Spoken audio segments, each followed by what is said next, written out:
La balance de paiement, comme vient de vous le dire le ministre des Finances, est un document qui synthétise les relations financières avec l'extérieur du pays. Où on peut dire grosso modo, vous avez trois grandes parties. Ce qui concerne les importations et les exportations de biens et services. Vous avez ensuite tout ce qui nous lie aux revenus, c'est-à-dire les investissements étrangers chez nous et nos investissements, ça génère des revenus. Vous avez également l'endettement, ce que le gouvernement reçoit comme don, comme concours extérieur, et vous avez surtout ce que nous recevons de la part des émigrés venant de l'extérieur. Donc la balance de paiement, pour le résumer, c'est un document en tout cas qui fait la synthèse des flux entre le Sénégal et l'extérieur. Et cette année, comme vous avez dû le voir, la balance dégage globalement un solde excédentaire de 160 milliards. Vous le constatez, le Sénégal est un pays qui importe plus qu'il n'exporte. En d'autres termes, on importe presque le double de nos exportations. C'est un phénomène qui est là de façon structurelle. C'est pourquoi vous voyez les politiques économiques aujourd'hui, surtout en ce qui concerne les produits alimentaires.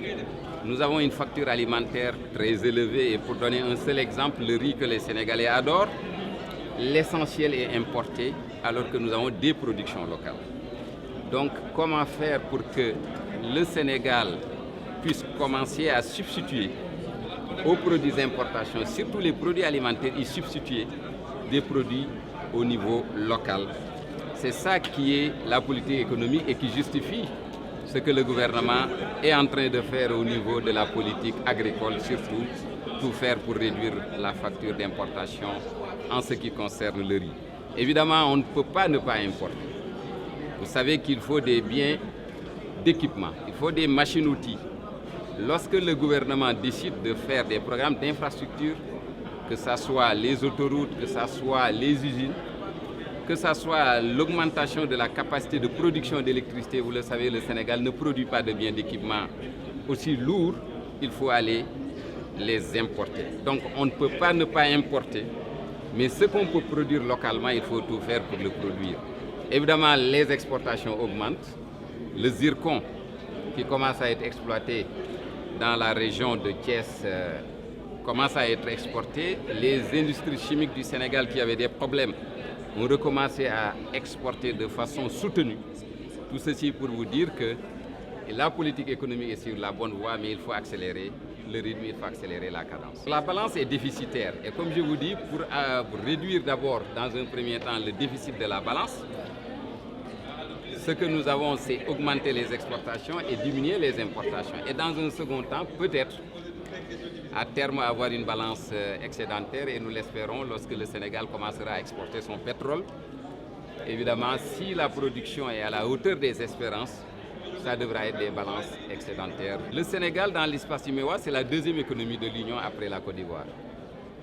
Et quand vous regardez les échanges avec l'extérieur, le Sénégal, avec la Côte d'Ivoire, représente 54% des flux d'exportation au sein de l'espace communautaire. Le Sénégal exporte vers le Mali, exporte vers la Guinée-Bissau, exporte aussi, ce n'est pas l'IMOA, mais vers la Gambie. Donc le Sénégal a une position de deuxième économie et l'un des pays les plus, comment dirais-je, actifs en matière de commerce au sein de la zone. Mais comme je l'ai dit dans mon discours, le commerce intra-IMOA reste encore faible. Lorsque vous prenez le total des exportations des 8 pays, vous prenez d'un côté, de l'autre côté, les flux à l'intérieur de l'Union, ils ne représentent que 17%.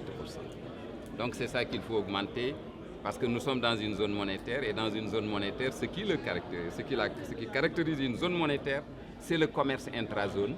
Donc le Sénégal a d'abord l'obligation de tout faire pour relancer son commerce avec l'international, mais les pays de l'Union dans leur ensemble ont également l'obligation d'augmenter les échanges intracommunautaires.